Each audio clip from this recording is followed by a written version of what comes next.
வணக்கம் நண்பர்களே, அனைத்து நண்பர்களுக்கும் மே தின வாழ்த்துக்கள். அது நேற்று மே தினம் முடிஞ்சிருச்சு. மே 1ஆம் தேதி நேற்று, இன்றைக்கி மே 2. மே தின வாழ்த்துக்கள், சித்ரா பௌர்ணமி வாழ்த்துக்கள் தெரிவித்து கொண்டு, ஆனால் முடிஞ்சிருச்சு ஒரு நாளைக்கு முன்னாடி. இருந்தாலும் இன்றைக்கி வீடியோ பதிவு பண்ணுறதுனால அதுக்குண்டான விஷயத்தை சொல்லிடலாம். அனைத்து நண்பர்களுக்கும் வாழ்த்துக்கள் தெரிவித்து கொண்டு, இன்று என்னுடைய பிறந்த நாள். என்னுடைய பிறந்த நாளுக்கு கிட்டத்தட்ட ஒரு 2-3 நாள் 4 நாள் 5 நாளுக்கு முன்னாடி இருந்தே வாழ்த்து சொல்ல ஆரம்பிச்சிட்டிங்க நண்பர்கள். அட்வான்ஸாகவே வாழ்த்து சொல்ல ஆரம்பிச்சிட்டிங்க. இன்றைக்கி அதுவும் நைட்டு 12 மணிக்கு கிட்டத்தட்ட ஒரு 35 நண்பர்களுக்கு பக்கம், நைட்டு 12 மணி ஒரு 35-36 நண்பர்கள் கரெக்டாக அந்த டைமுக்கு தூங்காமல் இருந்து எனக்கு மெசேஜ் போட்டிருக்குறீங்க. ஆனால் தயவுசெய்து தப்பாக நினச்சிக்காதீங்க, நான் தூங்கிட்டேன். 12 மணிக்கெல்லாம் அது நைட்டு 10 மணி 10:30 மணிக்கெல்லாம் தூங்கிட்டேன். அவ்வளோதான். அதுக்கு மேலே முழிச்சிக்கிட்டு இருக்கிறதுக்கு உண்டான வயசும் இல்லை, முழிச்சிக்கிட்டு இருக்கிறதுக்கு உண்டான விருப்பமும் இல்லை. நம்ம என்ன பண்ண போகிறோம்? 12 மணி வரைக்கும் முழிச்சு இருந்துட்டு கேக்கு வெட்டுறது அந்த மாதிரியான விஷயங்கள்லாம் நம்ம இது வரைக்கும் நான் பண்ணதில்லை. காலையில் எந்திரிச்சு குளிச்சுட்டு கோயிலுக்கு போயிட்டு கடவுளை வேண்டிக்கிட்டு, அதுக்கப்புறம் நம்மால் முடிந்த உதவிகள் அங்கங்கே ஒரு சில இடங்களில் போயிட்டு நம்மால் முடிந்த உதவிகள் செய்வேன் இந்த நாளில். இதுதான் நண்பர்களே. காலையிலேயே என்னுடைய பிறந்த நாள் அன்று இன்றைக்கி என் கையில் இருந்து ஒரு கோழி, ஒரு சேவல் தம்பி ஒருத்தர் வாங்கிட்டு போனார். ஒரு அப்படியே போன மாதமே வாங்கிட்டு போக வேண்டியது. அவருக்கும் சில வேலைகள் இருந்தது, நமக்கும் சில வேலைகள் இருந்ததுனால அப்படியே தள்ளி போய் கரெக்டாக இன்றைக்கி என் கையாலவே ஒரு சேவல் ஒரு கோழி வாங்கிட்டு போனார். தம்பி பாலகிருஷ்ணா அவர்களுக்கு வாழ்த்துக்கள். அவருக்கு கொடுத்துட்டு வந்துட்டு தான் இப்போ வீடியோ காலையிலே ஒரு வீடியோ பதிவு பண்ணிடுவோம். ஏன்னா அதுக்கு மேலே டைம் கிடைக்காது. அப்புறம் நண்பர்கள் எவ்வளோ பேர் வீடியோ பார்த்துட்ருப்பீங்க, கண்டிப்பாக இன்றைக்கி எதிர்பார்ப்பீங்க. அதுபோக எனக்கு இந்த சின்ன ரீல்ஸ் வீடியோ மாதிரி நிறைய நண்பர்கள் நான் பேசுகிறது அல்லது என்னுடைய ஃபோட்டோ இதெல்லாம் வச்சு சின்ன ரீல்ஸ் மாதிரி எனக்கு அந்த வீடியோ அனுப்பியிருக்கிறீங்க.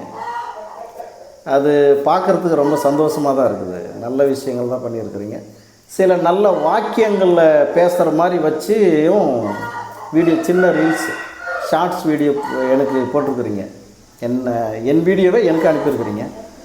அது பார்க்குறதுக்கு ரொம்ப மகிழ்ச்சியாக தான் இருக்கும். ஏன்னா எப்போவோ நம்ம வீடியோவில் பேசின விஷயங்களை எடுத்து நல்ல விஷயங்களை எனக்கு ஷார்ட்ஸ் வீடியோ மாதிரி போட்டுருக்குறீங்க. அது ரொம்ப மகிழ்ச்சியாக இருக்குது. சரி நண்பர்களே, அனைவரும் மகிழ்ச்சியாக இருங்கள். முடிந்தால் மற்றவர்களுக்கு உதவி செய்யுங்க. முக்கியமாக மரக்கன்றுகள் நடுங்க. இப்போ ஒருத்தருக்கு சாப்பாடு இல்லாமல் உட்காந்துட்ருக்கிறாருன்னா, இப்போ நம்ம கொடுக்கல அப்படின்னா மற்றவர்கள் யாராவது அவங்களுக்கு கண்டிப்பாக உணவு கொடுத்துருவாங்க. என்ன காரணம்னா, கண்டிப்பாக கடவுளுக்கு தெரியும் யார் பசியோடு இருக்கிறார்கள் அப்படின்னா அவங்களுக்கு கடவுள் யாராவது ஒருத்தர் மூலியமாக உணவை கொடுத்து விடுவார். கண்டிப்பாக அது நடக்கும்.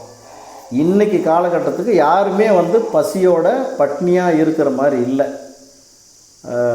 அந்த அளவுக்கு எல்லாருக்குமே உணவு போதிய அளவு கிடைக்குது.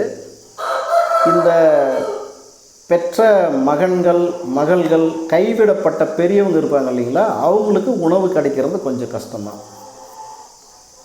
அல்லது தாய் தகப்பனை இழந்த குழந்தைகள் நல்ல உணவு கிடைக்கிறது கொஞ்சம் கஷ்டம். அந்த மாதிரி உங்களுடைய பகுதிகளில், உங்கள் ஊரில் உங்களுடைய பகுதிகளில் யாராவது தாய் தகப்பனை இழந்த குழந்தைகள் இருக்கிறாங்க, சின்ன குழந்தைங்க. ஏன்னா பெரியவங்களாகிட்டாங்கன்னா அவங்களே வேலைக்கு போய் சம்பாதிச்சு சாப்பிட்டுக்குவாங்க. வேலைக்கு போக முடியாத சிறு குழந்தைகள், படிக்கக்கூடிய குழந்தைகள் அந்த மாதிரி யாராவது இருந்தாங்கன்னா அவங்களுக்கு உங்களால் முடிஞ்ச உதவி செய்யுங்க. ஆனால் என்னுடைய பிறந்த நாள் அன்று தான் நீங்கள் உதவி செய்யணும்னு நான் சொல்ல வரல. பொதுவாகவே அந்த மாதிரியான மனிதர்களை பார்க்கும் பொழுது உங்களால் முடிந்த உதவியை செய்யுங்க. எப்போவுமே முக்கியமாக மரக்கன்றுகள் நடுங்க அப்படின்னு நான் வேண்டி கேட்டுக்கிறேன். இது இதை வந்து ஒரு பெரிய விஷயமாக எடுத்து செய்யணும்னு நான் ஆசைப்பட்றேன். ஒரு இப்போ நம்ம வந்து பல்வேறு இடங்களுக்கு நான் வரணும்னு நினைக்கிறேன். ஒவ்வொரு டிஸ்ட்ரிக்ட்லேயும் ஒவ்வொரு இடங்களுக்கு வந்து, ஏன்னா நமக்கு அனைத்து பக்கங்கள்லையுமே அனைத்து இடங்களையுமே நமக்கு நண்பர்கள் இல்லாத இடமே இல்லை அப்படின்ற அளவுக்கு இருக்குது. எல்லா இடங்களும் நம்மளுடைய நண்பர்கள் இருக்கிறீங்க. அதனால் ஒரு இடத்துக்கு வந்து ஏதோ ஒரு ஞாயிற்றுக்கிழமையோ அல்லது ஏதோ ஒரு விடுமுறை நாட்களில் வந்து மரக்கன்றுகளெல்லாம் ரெடி பண்ணிடணும். ஃபஸ்ட்டு ஒரு 500-1000 மரக்கன்றுகள் ரெடி பண்ணிவிட்டு நண்பர்களையெல்லாம் கொஞ்சம் சேர்த்துடும். இந்த மரக்கன்றுகள்லாம் குழி தோண்டி நடணும் இல்லைங்களா, அதுக்கு நண்பர்களெல்லாம் சேர்த்து வச்சு அதை ஒரு பிளான், ஒரு திட்டமிட்ட ஒரு விஷயமாக செஞ்சு ஒரு நாளில் போயிட்டு மரக்கன்றுகள் நடுறது. இந்த மாதிரியான விஷயத்தை நான் யோசனை பண்ணி வச்சுருக்கிறேன். இன்னும் பல்வேறு விஷயங்கள், சமுதாயத்திற்கு நல்ல விஷயம் உதவி செய்கிறது. அதே மாதிரி நான் முன்ன சொன்னது, தாய் தகப்பனை இழந்த குழந்தைகள், அவங்களுக்கு உதவி பண்ணுங்க. அடுத்து பெற்ற பிள்ளைகளால் கைவிடப்பட்ட பெரியவர்கள், அந்த மாதிரியும் இருக்கிறாங்க. அவங்களுக்கும் உங்களால் முடிஞ்ச உதவிகள் செய்யுங்க. நான் செஞ்சுக்கிட்டு தான் இருக்கிறேன். அதனால தான் நான் உங்களுக்கு சொல்கிறேன். நான் எப்போவுமே செஞ்சுக்கிட்டு தான் இருக்கிறேன். அதனால் உங்களால் முடிந்த சிறு உதவி அந்த மாதிரி பண்ணுங்கள் நண்பர்களே. இதுதான் நம்மளுக்கு வந்து எப்போவுமே நாம் செய்யக்கூடிய தர்மம் தான் நம்ம கூட வரும். செய்த தர்மம் தலை காக்கும், தக்க சமயத்தில் உயிர் காக்கும் அப்படின்னு பெரியவங்க சொல்லியிருக்கிறாங்க. அதனால் நாம் செய்யக்கூடிய தர்மம் தான் நம்முடைய தலையை காக்கும். அதனால் உங்களால் முடிஞ்ச உதவிகள் செய்யுங்க. அதுபோக இன்னொரு விஷயம் என்னென்னா, நாம் பல்வேறு நண்பர்களுக்கு, எவ்வளோ நண்பர்களுக்கு நாம் வந்து நம்முடைய லைனேஜ் கோழிகள், சேவல்கள், கோழி குஞ்சுகள் இந்த மாதிரி கொடுத்துருக்குறோம். கொடுத்த இடங்கள் அனைத்து இடங்களிலுமே ஒருத்தர் கூட இது வரைக்கும் ஆனால் நீங்கள் கொடுத்த சேவல் சண்டை சரியில்லைண்ணா அப்படின்னு இது வரைக்கும் யாரும் சொன்னதில்லை. அதுபோக நம்ம சேவல்கிட்ட ஒரு தண்ணி வரைக்கும் ஒரு சேவல் தாங்கிடுச்சு, நின்றுடுச்சு அப்படின்னு இது வரைக்கும் யாரும் சொன்னதில்லை. டப்னியில் நான் சொல்கிறேன். களத்தில் ஒரு தண்ணி 1.5 தண்ணி வரைக்கும் கூட போகும், 2 தண்ணி வரைக்கும் கூட போகும், அல்லது ஒரே நிமிஷத்தில் கூட முடியும். அது விஷயம் இல்லை. ஆனால் நான் இந்த விஷயத்தை எதுக்கு இப்போ சொல்கிறேன்னா, நம்முடைய வாக்கு சுத்தமாக இருக்கணும், சொல்லக்கூடிய சொல் சரியாக இருக்கணும். சும்மா எப்போ ஒன்று சொல்லிவிட்டு நாளைக்கு ஒன்று ஏமாற்றிட்டு போகிறது, அந்த மாதிரியான வேலைகள் இருக்கக்கூடாது. அப்படி நம்ம எப்போவுமே சொல்லக்கூடிய வாக்கு சரியாக இருக்குது, நம்ம வந்து சொன்ன வாக்கு மீறாமல் நடந்துக்கிறோம் அப்படின்னா, நம்ம ஒரு விஷயம் சொன்னோம்னா அது பலிக்கும், அது நடக்கும். நீங்கள் இருந்து பாருங்கள். ஆனால் அது வந்து ஏதோ ஒரு நாள்லையோ, ஒரு மாதத்துலையோ, ஒரு வருஷத்துலேயோ வந்துடாது. ஆரம்ப காலத்தில் இருந்தே நம்ம அந்த மாதிரி யாருக்கும் எந்த தொந்தரவும் நம்ம கொடுக்கக்கூடாது, யாரையும் ஏமாற்றக்கூடாது, பொய் பேசக்கூடாது, திருடக்கூடாது, அடுத்தவன் பொருளுக்கு ஆசைப்படக்கூடாது. இந்த மாதிரியான கொள்கைகள் நீங்கள் வச்சுக்கோங்க. இந்த கொள்கைகள் வந்து மனசுக்குள்ளே போயிடணும், மனசுக்குள்ளே போய் ஊறிடணும். அப்போ தான் அதை வந்து நம்ம நடைமுறைப்படுத்த முடியும், செயல்படுத்த முடியும். சும்மா என்றைக்கோ ஒரு நாளைக்கு அதை பற்றி ஆஹா ஓஹோன்னு யோசனை பண்ணுறது, அதோட அன்றைக்கே மறந்து விட்டுட்டு வேறு வேலையை செஞ்சுட்டு இருக்கிறதுனா அந்த மாதிரி பண்ண முடியாது. ஒரு மனிதன் சொல்லக்கூடிய வார்த்தை அப்படியே நடக்குது, அப்படியே பலிக்குது அப்படின்னா அவனுடைய வாக்கு சுத்தமாக இருக்கும். சொல்ல தவற மாட்டான். இன்றைக்கி என்ன பேசுகிறேன்னா இன்னும் 10 வருஷம் கழிச்சு அதை தான் பேசுவேன். நான் அப்படி தான் ஆரம்பத்தில் நான் என்ன பேசணுமோ அதை தான் நான் இன்றைக்கும் பேசிகிட்டு இருக்கிறேன். சொல்லு நான் தவற மாட்டேன். கேரண்டின்னு ஒரு விஷயம் நான் சொல்லுவேன், 100% கேரண்டின்னு. அது இன்றைக்கு வரைக்கும் நான் சொல்லி தான் இருக்கிறேன். நான் இருக்கிற வரைக்கும் அப்படி தான் சொல்லுவேன். இந்த கோழிகள், சேவல்கள் நான் என் கையில் நீங்கள் வாங்கிட்டு போகிறீங்களா, 100% கேரண்டி. அதில் எந்த மாற்றமும் இல்லை. நீ எவ்வளோ பெரிய லைன் மேலே வேணாலையும் பார்த்துக்க, எந்த லைனாக ஓகன்னு சொல்கிறாங்க. இன்றைக்கி கூட காலையில் தம்பி வந்திருந்தார் ஒருத்தர், பாலகிருஷ்ணன்ட்டு. அவருக்கு ஒரு சேவலும் கோழி கொடுத்தோம்னா அவர் கூட சொல்கிறாரு, ஆனால் இப்போ உங்ககிட்ட நான் வந்து இப்போ அவர் ரொம்ப வருஷமாக வெயிட் பண்ணி, அவர் வந்து நம்ம ஸ்டேட்டே இல்லை, அதர் ஸ்டேட்டு. ஆனால் அவர் ரொம்ப வருஷமாக வெயிட் பண்ணி இப்போ தான் அவருக்கு நம்ம கொடுத்துருக்குறோம். அவர் சொல்கிறாரு, ஆனால் உங்ககிட்ட இந்த மாதிரி கோழி சேவல் வாங்குகிறேன் அப்படின்றது என்னுடைய நண்பர்கள் சில பேருக்கு நான் சொன்னேன். அதில் ஒரு சிலர் வந்து நம்மக்கிட்ட இல்லாத அவங்ககிட்ட இருக்குது, அவன் என்ன அப்படிப்பட்ட இதா இப்படிப்பட்ட இதான்னு சொல்கிறாங்கண்ணா. எனக்கு ரொம்ப மனசு சங்கடமாக இருந்துச்சு. ஆனால் அவங்கக்கிட்ட நான் எதுவுமே பேசலை, சண்டை போடலை. காரணம் என்னென்னா, பொருள் கைக்கு வரட்டும், அதை வளர்த்து சரியான ஸ்டேஜில் அது என்ன மாதிரி பொருள் நம்ம காமிக்கணும்னு சொல்லிட்டு அமைதியாக நான் இருக்கிறேண்ணா அப்படின்னாரு. நானும் சொன்னேன், கண்ணே நீங்கள் வாங்கிட்டு போகிறத கூட அவங்ககிட்ட காமிக்காதீங்க. ஏன்னா அவங்க கண்ணு பட்டுச்சுன்னா அது நிற்காது. அந்த மாதிரி மனிதர்களுடைய கண்ணு பட்டுச்சுனாவே நிற்காது. ஒருத்தனை பற்றி தெரியாமல் அவனை பற்றி நல்ல விதமாகவோ அல்லது கெட்ட விதமாகவோ எதுவுமே நம்ம பேச முடியாதுல்ல. ஒருத்தன் நல்லவனா கெட்டவனான்னு தெரியாமலே அவனை பற்றி பயங்கரமாக பேசுறது, தப்பாவோ இல்லை நல்லதாவோ, அது சரியா? அது சரியாது இல்லை தானே. அதனால் ஒருவரை பற்றி தெரிஞ்சுக்கின்னு பேசணும். தெரியாமல் எங்கேயோ வந்து பேசிங்கன்னா, நான் சொல்லிட்டேன் நான் அவனை பற்றி நீ கவலைப்படாத, இங்கே பாருங்கள் பொருள் கொடுத்தது நான், வாங்கிட்டு போகிறது நீங்கள், உங்களுக்கு நான் 100% கேரண்டி பண்ணி தான் நான் கொடுக்குறேன். உங்களுக்குன்னு இல்லை, என் கையிலேருந்து யார் வாங்கிட்டு போனாலும் அதுதான். அதனால் இதை பற்றி நீங்கள் கவலைப்படாதீங்க, கொண்டு போங்க. டப்புனி பார்க்குற ஸ்டேஜ் வரைக்கும் எதுவுமே பண்ணாதீங்க. அது பாட்டுக்கு கம்பு கேழ்வரகு அவ்வளோதான், வேறு எந்த தீனியும் கொடுக்காதீங்க. ஃப்ரீயாக விட்டுருணும். அதை மேய்ச்சல் முறையில் இருக்கணும், அவ்வளோதான். நீங்கள் கூண்டுக்குள்ளே போட்டு அடைச்சி வைக்கக்கூடாது அப்படி சொல்லி தான் கொடுத்தணும். அவ்வளோதான், முடிஞ்சு. வேறு எதுவும் பண்ணாதீங்க. ஒரு வயசு வரட்டும், சேவலுக்கு ஒரு வயசு ஆகட்டும். இப்போ நான் கொடுத்தது பார்த்தீங்கன்னா 7 மாதத்து பட்டா, 7 மாதத்து பட்டா இப்போ கொடுத்துருக்குறேன். இன்னும் ஒரு 4-5 மாதம் அப்படியே ஃப்ரீயாக விட்ருங்கப்பா. அப்புறம் பாருங்கள், யார் சொன்னாங்களோ அவங்க மேலே போய் ஃபஸ்ட்டு டப்னி அவங்க மேலே பாரு, நீ அதை பற்றிலாம் கவலை இல்லைன்னு சொல்லி வச்சுருக்கிறேன். ஆனால் டப்னி பார்க்கறதுக்கு முன்னாடி என்கிட்ட ஒரு வார்த்தை கேளு, எப்படி பண்ணலாம் என்ன ஏதுன்னு கேளுங்கப்பா, நான் சொல்லி கொடுக்குறேன்னு சொல்லியிருக்கிறேன். அவர் சொன்னார், அண்ணா நானும் ரொம்ப வருஷமாக கோழிகள் வளர்க்குறேன், நிறைய கோழிகள் என்கிட்ட இறந்துருக்குது போயிருக்குது. ஆனால் உங்களுடைய வீடியோவில் இருந்து அந்த ட்ரீட்மெண்ட் விஷயங்கள் அவரே சொல்கிறார்.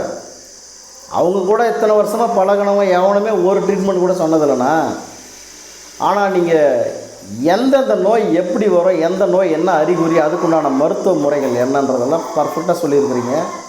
இன்றைக்கி உங்கள் வீடியோலாம் பார்த்து தான் அந்த ட்ரீட்மெண்ட் விஷயங்களை நான் முழுசாக கற்றுக்கணும்னு சொல்கிறார். முழுசானா ஓரளவுக்கு எந்த மாதிரி நோய் வந்தாலும் ரெடி பண்ணிடுவார், அந்த அளவுக்கு கற்றுக்குறேண்ணா அப்படின்னு சொல்கிறார். ஆனால் நோய் விஷயத்தை பொறுத்த வரைக்கும் முழுசாக யாராலையுமே தெரிஞ்சிக்க முடியாது. இப்போ நானாக கூட இருக்கட்டும், இந்த நோய் தான் தெரியாமல் புது புது வகையான நோய்கள்லாம் வருது. முடிஞ்ச வரைக்கும் நம்ம வந்து அதை காப்பாற்றிடுறோம். எந்த நோய் வந்தாலும் காப்பாற்றிடுறோம் நம்ம. அந்த அளவுக்கு எக்ஸ்பீரியன்ஸ் தான், வேறு ஒன்றும் பெரிய இது இல்லை, அந்த அனுபவம். அதனால் நண்பர்களே, இன்னொரு விஷயம் சொல்லணும். என்னென்னா, என்னை இப்போ பார்க்குறதுக்கு வர்றீங்கள, என்கிட்ட இன்ட்ராக்ட் பண்ணுவீங்கள, என்கிட்ட உட்காந்து கொஞ்ச நேரம் பேசுவீங்க. பேசும் பொழுது இப்போ ஒரு சிலர் என்ன பண்ணுவாங்கன்னா, அவங்க கதையே என்கிட்ட சொல்லிவிட்டு அந்த டைம் ஃபுல்லாக வேஸ்ட் பண்ணிடுவாங்க. அவங்க கதை அது இல்லாமல் என்ன பேசுகிறதுனே அவங்களுக்கு தெரியாது. அந்த டைமில் வந்து எதை பேசுகிறதுனே தெரியாது. ஏதோ ஒன்று ஆரம்பிப்பாங்க, எங்கேயோ போயிடும். அந்த பேச்சு வந்து அவருக்கும் பிரயோஜனம் இல்லாமல் நமக்கும் பிரயோஜனம் இல்லாமல் அந்த டைம் வேஸ்ட் ஆகிடும். ஒன்றா அவருக்கு சில சந்தேகங்கள் இருந்தால், நான் எனக்கு இந்த விஷயத்தில் சந்தேகம் இருக்குதுண்ணா, இப்போ இந்த நோய் வந்தால் இதுக்கு என்ன ட்ரீட்மெண்ட் கொடுக்கலாம், அல்லது தயார் முறைகள் எப்படி, அதுக்குண்டான உணவு முறைகள் எப்படி, எல்லாமே நம்ம வீடியோவில் சொல்லியிருக்கிறோம். இருந்தாலும் எங்கிட்ட நேரில் பார்க்கும் பொழுது கேட்குறது இன்னும் சுவாரஸ்யமாக இருக்குன்னு கூட ஒரு சிலர் கேட்பாங்க.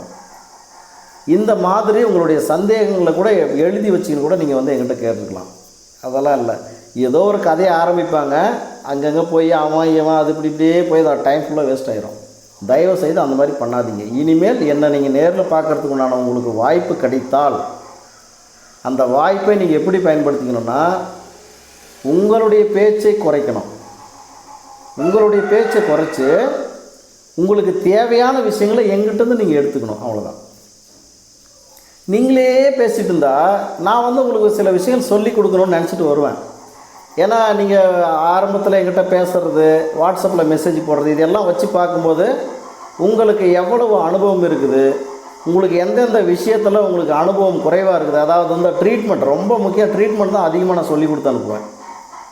ட்ரீட்மெண்ட்டு தான் ரொம்ப முக்கியமாக வர நண்பர்கள் நான் சொல்லி கொடுத்து அனுப்புவேன். அது போக எப்படி மெயின்டெனன்ஸ் பண்ணணும், லைனேஜ் மெயின்டெனன்ஸ் பண்ணுறது எப்படி அப்படின்றதெல்லாம் சொல்லி கொடுத்து அனுப்புவேன். ஒரு சிலர் அதுக்கு டைமே கொடுக்க மாட்டாங்க, அவங்களே பேசியிருந்தவங்க. அதுக்கப்புறம் டைம் ஆச்சு, சரி என்ன இப்போ கிளம்பலாம் அப்படின்னு சொல்லிட்டு நானும் கிளம்பி வந்துடுவேன். அப்புறம் அவங்க வீட்டுக்கு போய் ஃபீல் பண்ணுவாங்க, அடாடா அண்ணன்கிட்ட எதுவுமே பேசலை, நம்மளே பேசிட்டு வந்துட்டோமே. அதனால் நண்பர்களே, என்னை பார்க்குறதுக்கு வர்றீங்க அப்படின்னும்போது உங்களுடைய பேச்சை குறைத்து உங்களுக்கு தேவையான விஷயங்களை எங்கிட்டேருந்து நீங்கள் எடுத்துக்கோங்க. என்கிட்ட கேட்டிங்கன்னா நான் சொல்லுவேன். எனக்கு தெரிஞ்ச விஷயம், என்னுடைய அனுபவத்தில் நான் தெரிஞ்ச விஷயங்கள் நான் உங்களுக்கு சொல்லி கொடுப்பேன். அதனால் நம்மளாக எல்லாமே தெரிஞ்சுக்கணும், எனக்கு எல்லாமே தெரியும் அப்படின்னு இந்த பீத்திக்கின்னு உட்காந்துக்கிற வேலையெல்லாம் நம்மக்கிட்ட இல்லை. உங்களுக்கே நல்லா தெரியும். அது யாராக இருந்தாலும் என்னை நம்பி வந்துட்டாங்கன்னா எனக்கு தெரிஞ்ச விஷயங்கள், முக்கியமான விஷயங்கள் உங்களுக்கு சொல்லி கொடுத்துருவேன் நான். அதுக்கே 5 வருஷம் 10 வருஷம் வெயிட் பண்ண வைக்கிறவங்களாம் இருக்கிறாங்க. இந்த விஷயமெல்லாம் அவனுக்கு சொல்லிக் கொடுக்கக்கூடாது அப்படின்னு. நான் 5 நிமிஷம் 10 நிமிஷத்தில் அத்தனை விஷயமும் நான் சொல்லி கொடுத்துருவேன் நான். அதுதான் என்னுடைய கேரக்டர். அதனால் சரி நண்பர்களே, பார்க்கலாம். இன்னும் நிறைய விஷயங்கள் பேசணும்னு நினச்சேன். இந்த வீடியோ அப்லோடு பண்ணுறதுக்கே டைம் ஆயிரும். அதனால் இந்த வீடியோ இதோட முடிச்சுக்கலாம். அதுபோக சேவல்கள் கோழிகள் கேட்டு இருக்கக்கூடிய நண்பர்கள், இது ஒரு கால் வருது, சைலண்ட்டில் போட்டுக்கிறேன், கால் வருது, பேசிக்கலாம். அதாவது நம்மிடம் நம்ம லைனேஜ் கோழிகள் சேவல்கள் வேணும்னு நினைக்கக்கூடிய நண்பர்கள் எனக்கு அந்த வாட்ஸ்அப்பில் மெசேஜ் போடுறீங்கள, அவங்க 1ஆம் தேதி 10ஆம் தேதி 20ஆம் தேதி நீங்கள் தொடர்ச்சியாக மெசேஜ் போட்டுட்ருங்க. உங்களுக்கு உண்டான வாய்ப்பு வரும்போது கண்டிப்பாக கிடைக்கும். ஏன்னா 100% என்னை நம்பி கேட்குற நண்பர்களுக்கு மட்டும்தான் நான் கொடுப்பேன். அது போக இன்னொரு விஷயம் என்னென்னா, ரெக்கமெண்டேஷன் தயவு செய்து யாருக்கும் பண்ணாதீங்க. நான் இப்போயே சொல்கிறேன், ரெக்கமெண்டேஷன்ற பேச்சுக்கு எங்கள் இடம் இல்லை. நீங்கள் எங்கிட்ட கேட்குறீங்களா, அப்போ உங்களுக்கு என் மேல் ஒரு புரிதல் இருக்கணும். நான் யார், என்னுடைய கேரக்டர் என்னன்னு ஃபஸ்ட்டு நீங்கள் தெரிஞ்சுக்கணும். என்னுடைய கேரக்டர் எப்படி, அது போக என்னுடைய லைனேஜ் எப்படிப்பட்ட லைனேஜ் அப்படின்றதெல்லாம் நம்ம பழைய வீடியோக்கெல்லாம் நீங்கள் பார்த்து தெரிஞ்சுக்கங்க. இப்போ ஒரு சிலர் என்கிட்ட இந்த பொருள் வாங்கிட்டு போயிருப்பீங்க. திடீர்னு ஆனால் என் ஃப்ரெண்டு ரொம்ப நாளாக கேட்டுருக்குறேன் அப்படின்னா, ஒரு ஜோடி கோழி குஞ்சு தான் கொடுத்துருங்க அவருக்கு அப்படின்னா, அப்படியெல்லாம் கொடுக்க முடியாது. எனக்கு ஃப்ரெண்ட்ஷிப் ஆகணும் முதல்ல. அவர் எப்படிப்பட்டவர், என்ன ஏது, என்னை பற்றி அவருக்கு எவ்வளோ விஷயங்கள் தெரியும், இதெல்லாம் தெரிஞ்சால் தான் நம்ம லைனேஜை கொடுக்க முடியும். ஏன்னா நம்ம லைனேஜ் மெயின்டெனன்ஸ் பண்ணுறவங்க சும்மா ஏதோ அங்கே வாங்கி இங்கே வச்சு அங்கே விற்று போடுற வேலையெல்லாம் நம்மக்கிட்ட இல்லை. பர்ஃபெக்டாக லைனேஜ் மெயின்டெனன்ஸ் பண்ணி 100% கேரண்டி பண்ணி கொடுக்கக்கூடிய பொருள் ஒன்றுமே. அதனால் என்கிட்ட பழக்க வழக்கத்தில் இருக்கிறவங்களுக்கு மட்டும்தான் நான் கொடுப்பேனே தவிர, நீங்கள் என்கிட்ட பழக்க வழக்கத்தில் இருக்கிறீங்களா, ஓகே உங்களுக்கு தருவேன். ஆனால் உங்களுடைய நண்பர்னு யாரையோ ஒருத்தரை நீங்கள் கை காட்டினீங்கன்னா, நீங்கள் கொடுக்குற காசை விட 4 மடங்கு காசு அதிகமாக கொடுத்தா கூட நான் கொடுக்க மாட்டேன். இந்த காசுக்கு இந்த பேச்சுக்கு இடம் இல்லை நம்ம, புரியுதா நண்பர்களே? அதனால் தயவுசெய்து இந்த ரெக்கமெண்டேஷன் மட்டும் தயவுசெய்து என்கிட்ட பண்ணாதீங்க. அந்த மாதிரி பண்ணாவே எனக்கு பிபி ஏறி போயிடும், நான் டென்ஷன் ஆயிரும். வேணாம், அந்த வேலையை வேணாம். நீங்கள் என்கிட்ட நண்பராக இருக்கிறீங்களா, நீங்கள் என்னுடைய லைனேஜ் வச்சு பயன்படுத்துகிறீங்களா, தாராளமாக வச்சு பயன்படுத்துங்க. ஏன்னா உங்களை பற்றி எனக்கு தெரியும். மற்றவர் அவர்களை பற்றி எனக்கு தெரியாது அப்படின்ற பொழுது நீங்கள் அவங்களுக்கு கொடுங்க இவங்களுக்கு கொடுங்கன்னா கண்டிப்பாக அந்த மாதிரி பண்ண முடியாது. அது மட்டும் நீங்கள் பார்த்துக்கோங்க. சரி நண்பர்களே, இன்னும் சில விஷயங்கள்லாம் நம்ம பேசலாம். வரக்கூடிய காலகட்டங்களில் நம்ம பேசுவோம். நம்ம அடுத்த வீடியோவில் சந்திக்கலாம். நன்றி நண்பர்களே. நண்பர்களே, அதுபோக இன்னொரு விஷயம் நான் மறந்துட்டேன். அதனால் இது ஒரு வீடியோவை போட்டு அதில் மெர்ஜ் பண்ணி நான் உங்களுக்கு அப்லோடு பண்ணிடுறேன். பிறந்த நாள் வாழ்த்து இப்போ கிட்டத்தட்ட ஒரு 4-5 நாளாகவே நீங்கள் மெசேஜ் அனுப்பிட்டுருக்குறீங்க. ஆனால் எல்லாருக்கும் என்னால் ரிப்ளை பண்ண முடியுமான்னு தெரியல நண்பர்களே. உங்களுக்கே தெரியும், என்கிட்ட நேரில் பார்த்த நண்பர்களுக்கு நல்லா தெரியும் என்னுடைய பிறந்தநாள் இன்றைக்கி அப்படின்னா எவ்வளோ மெசேஜ் வரும் அப்படின்றது உங்களுக்கு தெரியும். ஆல்ரெடி மெசேஜ் வந்துகிட்டே தான் இருக்குது. நைட்லேருந்தே அதிகமாக வர ஆரம்பிச்சிருச்சு. காலையில் இந்த தம்பிக்கு கூட காமிச்சேன் அந்த வாட்ஸ்அப்பில் மெசேஜ், கண்ணை பாருங்க கண்ணை, நைட்டு 12 மணிக்கு எவ்வளோ பேர் மெசேஜ் போட்டுக்கிறாங்க. நைட்டு 12 மணிக்கெல்லாம் நிறைய மெசேஜ் வந்துகிட்டே இருந்துச்சு. அப்போ மெசேஜ் வந்துட்டு இருக்குது. அதனால் எல்லாருக்கும் என்னால் ரிப்ளை பண்ண முடியுமான்னு தெரியல. ஆனால் ரிப்ளை பண்ணலைனாலும் நீங்கள் தயவுசெய்து என்னை எதுவும் தப்பாக நினச்சிக்காதீங்க. உங்களுடைய வாழ்த்தும் என்னுடைய உயிர் நண்பர்களாகிய உங்களுடைய அன்பும் ஆதரவும் எனக்கு எப்போவுமே வேணும். ஏன்னா உங்களுடைய காசு பணம் வேணும். நான் யார்கிட்டையுமே இது வரைக்கும் எனக்கு காசு கொடுங்கண்ணே 10 ரூபாய் எனக்கு இல்லை, நான் இது வரைக்கும் யாருக்கிட்டையும் கேட்டதில்லை. ஆனால் உங்களுடைய அன்பு, உங்களுடைய ஆதரவு எனக்கு எப்போவுமே வேணும். அதுதான் நான் விரும்புகிறேன், வேறு எதுவுமே தேவையில்லை. அதனால் நண்பர்களே, நான் உங்களுக்கு ரிப்ளை பண்ண முடியலைன்னா கூட தயவு செய்து எதுவும் தப்பாக நினச்சிக்காதீங்க. ஏன்னா நிறைய மெசேஜ் வரும், கிட்டத்தட்ட ஒரு 1000 மெசேஜுக்கு மேலே தாண்டும். நான் ரிப்ளை பண்ணிகிட்டே இருப்பேன், நான் வந்துகிட்டே இருக்கும். அதனால் ரிப்ளை பண்ண முடியலனாலும், உங்களுக்கு ரிப்ளை வரலனாலும் தயவுசெய்து தப்பாக நினச்சிக்காதீங்க. சரி நண்பர்களே, நன்றி, வணக்கம்.